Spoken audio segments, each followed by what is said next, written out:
భారతదేశం అంధకారంలో ఉందని ఒక చెప్పులు కుట్టుకునే ఆయనకి భారం కలిగింది.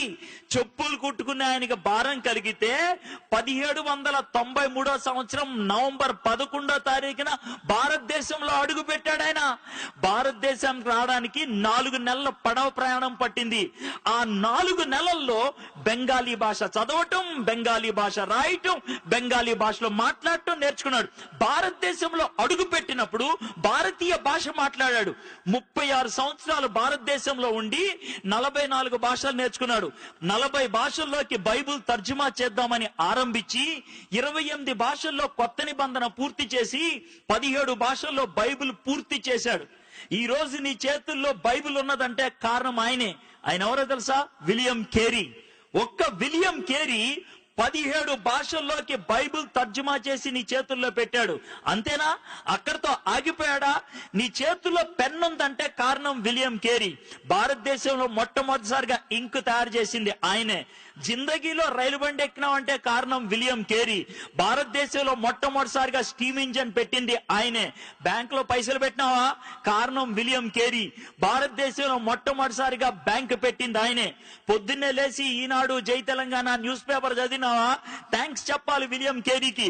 భారతదేశంలో తొలిసారిగా భారతీయ భాషలో న్యూస్ పేపర్ ముద్రించింది ఆయనే. ఆడపిల్లలు కాలేజీకి పోతున్నారా? థ్యాంక్స్ చెప్పాల్సింది విలియం కేరీకి. భారతదేశంలో ఆడవాళ్ళ కోసం మొదటిసారిగా కాలేజీ పెట్టింది ఆయనే. మీ తాతయ్య చచ్చిపోయిన తర్వాత కూడా అమ్మమ్మ బతికుందా?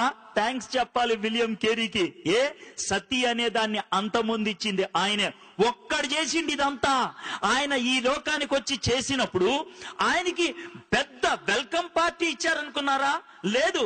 ఆయన జీవితంలో జరిగిన ఒక్క సన్నివేశం చెప్తే ఆయన ఎంత సాక్రిఫైస్ చేశారో అర్థమవుతుంది. కలకత్తాలో ఆయనకు ఒక చిన్న ప్రింటింగ్ ప్రెస్ ఉండేది.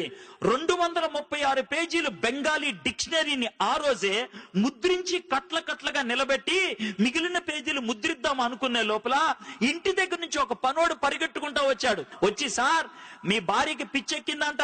ఎందుకు ఎక్కిందో తెలుసా భార్యకి పిచ్చి? వాళ్ళ కొడుకు చచ్చిపోయాడు.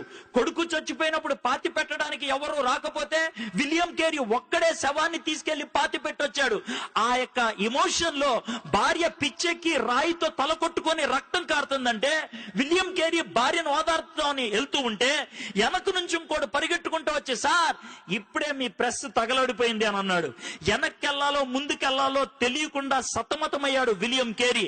అలా పెనుగులాడి అద్భుతంగా పరిచర్య చేశాడు. ఆ విధంగా పెనుగులాడే వాళ్ళు ఉండి పరిచర్య చేశారు కాబట్టి ఈ దినాన్న కుర్చీల మీద కూర్చొని లైటుల కింద ఈ విధంగా వాక్యాన్ని వినడానికి అవకాశం దొరికింది. అది ఉచితంగా రాలా.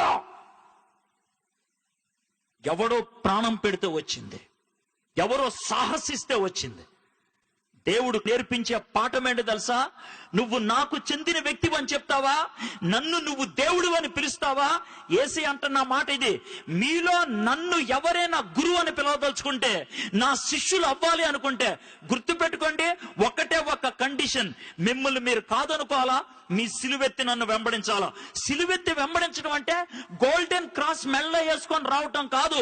సస్తే పాతి పెట్టడానికి రెడీ అయ్యే సమాధి పెట్టిని తీసుకొని రావడం, చావటానికి తెగించటం. హలో, క్రైస్తవుడు అని పిలిపించుకోవాలనుకున్నట్లయితే ఆ దమ్ముండాలా.